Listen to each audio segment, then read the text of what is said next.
Menganalisis skrip drama melibatkan penilaian yang teliti terhadap pelbagai elemen drama. Ia bertujuan untuk mendapatkan pemahaman yang lebih mendalam mengenai watak, cerita, pemikiran dan aspek teatrikalnya. Berikut adalah langkah-langkahnya. Pertama, mulakan dengan membaca skrip secara serius. Sekurang-kurangnya sekali untuk mendapatkan gambaran umum tentang cerita dan watak. Yang kedua, kenal pasti watak utama dan sifat-sifatnya, apakah motivasi yang mendorongnya dan hubungannya dengan watak utama. Perhatikan juga bagaimana watak berkembang sepanjang cerita tersebut. Yang ketiga, pecahkan plot kepada babak dan adegan. Kenal pasti konflik utama dan rising action, climax dan resolusi. Perhatikan juga sebarang subplot dan kaitannya dengan cerita utama. Yang keempat, tentukan bila dan di mana kisah ini berlaku. Pertimbangkan bagaimana latar memberi kesan kepada cerita dan watak. Kelima, kenal pasti pemikiran utama atau mesej yang disampaikan dalam penceritaan.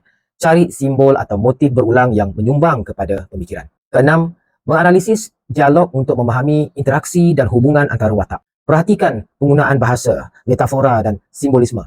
Ketujuh, analisis arahan pentas yang disediakan oleh penulis. Pertimbangkan bagaimana arahan ini mempengaruhi pementasan dan tafsiran drama.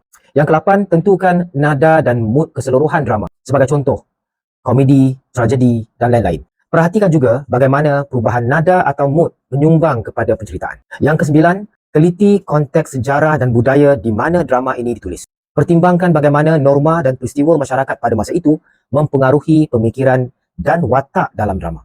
Kesepuluh, fikirkan bagaimana cerita akan dipentaskan termasuk kostum, reka bentuk pencahayaan dan kesan bunyi. Analisis juga bagaimana unsur-unsur ini meningkatkan pengalaman dalam persembahan. Kesebelas, jejaki sebarang perubahan dan perkembangan watak sepanjang penceritaan. Pertimbangkan bagaimana pewatakan berhubung dengan pemikiran dan konflik utama. Yang ke-12, cari simbol atau metafora yang membawa makna yang lebih mendalam dalam penceritaan.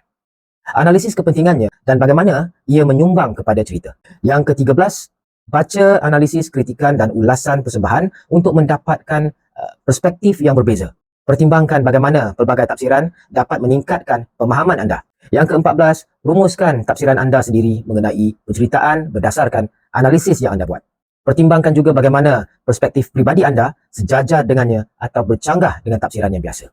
Ke-15, libatkan diri dalam perbincangan dengan orang lain, terutama kepada mereka yang telah membaca atau melihat persembahan.